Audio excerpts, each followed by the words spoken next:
नमस्कार विद्यार्थी मित्र, आज आपण बघणार आहोत इकॉनॉमिक्सचे ॲग्री डिसॲग्री कसे लिहायचे, लॉंग आन्सर कसे लिहायचे, त्याचबरोबर शॉर्ट आन्सर्स कसे लिहायचे. सुरुवात आपण बघणार आहोत ॲग्री डिसॲग्री.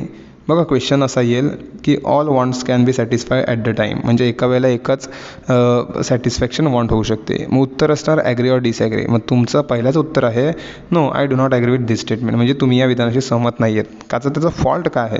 त्यात सगळ्यात पहिला फॉल्ट आहे human activity are unlimited and it means satisfy the want comparative limited, म्हणजे त्याच्यामध्ये सगळ्यात पहिला वॉन्ट काय आहे तर लिमिट्स आहेत. दुसरं unlimited want are compete the among themselves to satisfy first. आपल्याकडे भरपूर असल्यामुळे आपण सगळ्यात पहिला जसं अन्न खातो, मग अन्न हे आपले एका टायमाला आपण एकच खाऊ शकतो, सगळं एकत्र खाऊ शकत नाही. आणि तिकडे एक्झाम्पल छानसं त्याने दिलेलं आहे, ते म्हणजेच कोणतं, person may want to fridge or a T V anything else same time but he cannot be buy all because of limited resources. त्याला सगळं घ्यावं असं वाटते, पण तो त्या ठिकाणी काय करू शकत नाही, घेऊ शकत नाही. बरोबर. सो अशा प्रकारे अगदी सोप्या शब्दामध्ये याचं उत्तर लिहिलेलं आहे. तुम्हाला 4 मार्क नीट लिहिल्यावरती मिळू शकतात. उत्तर चुकली तर त्या ठिकाणी मार्क्ससुद्धा कट होतील. Human wants are change as per season and preferences. माणसाच्या सीझननुसार टेस्ट चेंज होतात. बरोबर, चेंज होतात, म्हणून येस दिलं आहे. का? Human wants are according to change in the season, त्यांच्या चेंज होत असतात. Human wants as per change in season. A person want to umbrella during rainy season and woollen clothing the winter season. थंडीमध्ये विंटरमध्ये sweater आणि त्याचसोबत raincoat हा rainy सीझनमध्ये वापरतात.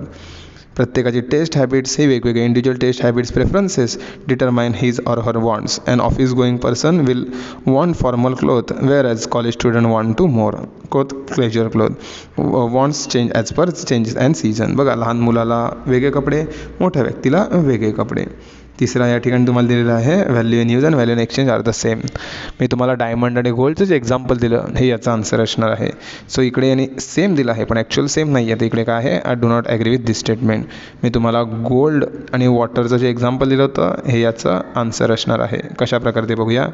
Value in resources use to utility commodity in day to day life, whereas value in exchange refers worth communication express in terms of price. Okay, गोल्डची price 50,000 असते, ही price आहे. आणि day to डेमध्ये काय लागतं आपल्याला, water लागतं. म्हणजे यूजमध्ये water महत्त्वाचं आणि व्हॅल्यूमध्ये गोल्ड महत्त्वाची.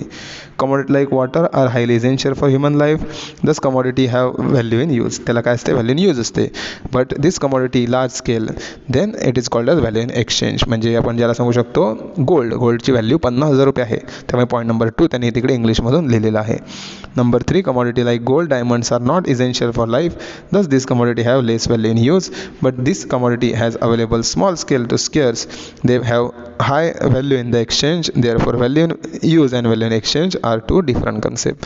एक व्हॅल्यू गोल्डची असते आणि एक व्हॅल्यू वॉटरची असते, त्यामुळे दोन्ही काय आहेत, डिफरंट आहेत. सो समोरचं एक्झाम्पल काय आहे, डिसॲग्री आहे. हे होतं ॲग्री डिसॲग्री. त्यानंतर त्या ठिकाणी तुम्हाला 4 मार्काचा क्वेश्चन आपण ज्याला बोलतो, हा 4 मार्काचा क्वेश्चन बघा अशा प्रकारे असतो. एक 4 मार्काचा क्वेश्चन अशा प्रकारे असतो. हा इकडे क्वेश्चन आहे, explain the features of wealth. So explain the features of wealth. Point number 1 utility, तिकडे त्याचे एक्झाम्पल. स्कॅरसिटी, तिकडे त्याचे एक्झाम्पल. ट्रान्सफरेबिलिटी, तिकडे त्याचे एक्झाम्पल. आणि एक्सटर्नॅलिटी. 4 mark 4 point. बरोबर. Explain the character of human wants. Human वॉन्ट्सचे कॅरेक्टरिस्टिक्स तुम्हाला विचारलेले आहेत. मग या ठिकाणी character human wants unlimited, differ with gender, preferences, season, recurring or the age.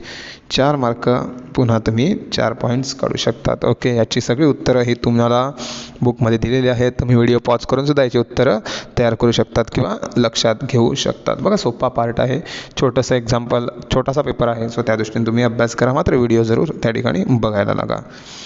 4 मार्काचा question. त्यानंतर मग मोठा क्वेश्चन असतो. या एक्झामला मोठे क्वेश्चन हे जास्त नसल्यामुळे तुम्हाला ते सुद्धा 5 किंवा 4 मार्कालाच येणार आहेत. पण कसे असतात ते मी तुम्हाला सांगतो.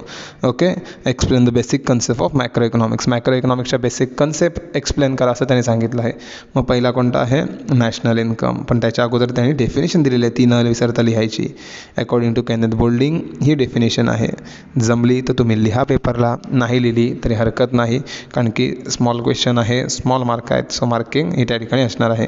पॉईंट नंबर 1 लिहिला आहे नॅशनल इन्कम, पॉईंट नंबर 2 लिहिला आहे ॲग्रिगेट सेविंग, पॉईंट नंबर 3 लिहिला आहे ॲग्रिगेट इन्व्हेस्टमेंट, पॉईंट नंबर 4 लिहिला आहे trade cycle, point number 5 inflation, नंतर आहे डिफ्लेशन, इकॉनॉमिक ग्रोथ आणि इकॉनॉमिक डेव्हलपमेंट. सगळी उत्तरं ही बुकमध्ये आहेत. तुम्हाला ही उत्तरं हवी असतील तर तुम्ही व्हिडिओ पॉज करा. तुम्हाला ही सगळी उत्तरं मिळतील. ते तुम्ही इझिली लर्न करू शकतात, स्क्रीनशॉट काढू शकतात. अगदी प्रत्येक याच्यातून तुम्ही ती आन्सर लिहू शकतात. सो सगळ्यात पहिला आपण बघितला तो म्हणजे ॲग्री डिसॲग्री, त्यानंतर आपण बघितला शॉर्ट आन्सर आणि मग आपण बघितलं लॉंग आन्सर. बघा ॲग्री डिसॲग्री कसं लिहायचं ते सांगितलं, शॉर्ट आन्सर कसं लिहायचं ते सांगितलं आणि लॉंग आन्सर कसं लिहायचं हे सुद्धा तुम्हाला मी सांगितलेलं आहे. सो अशा प्रकारे इकॉनॉमिक्सचा सुद्धा ही व्हिडिओ ही आपण शॉर्ट आन्सर, लॉंग आन्सर आणि ॲग्री डिसॲग्रीची बनवलेली आहे. व्हिडिओ छोटी आहे मात्र ती बघा, एकदा नाही कळली तर दोनदा बघा, जेणेकरून तुम्हाला त्याच्यातला पूर्णपणे अभ्यास येईल. ठीक आहे, आपण आजची इकडे व्हिडिओ थांबवतो आहे. नीट पेपर लिहा. पेपर लिहिण्यासाठी ऑल द बेस्ट.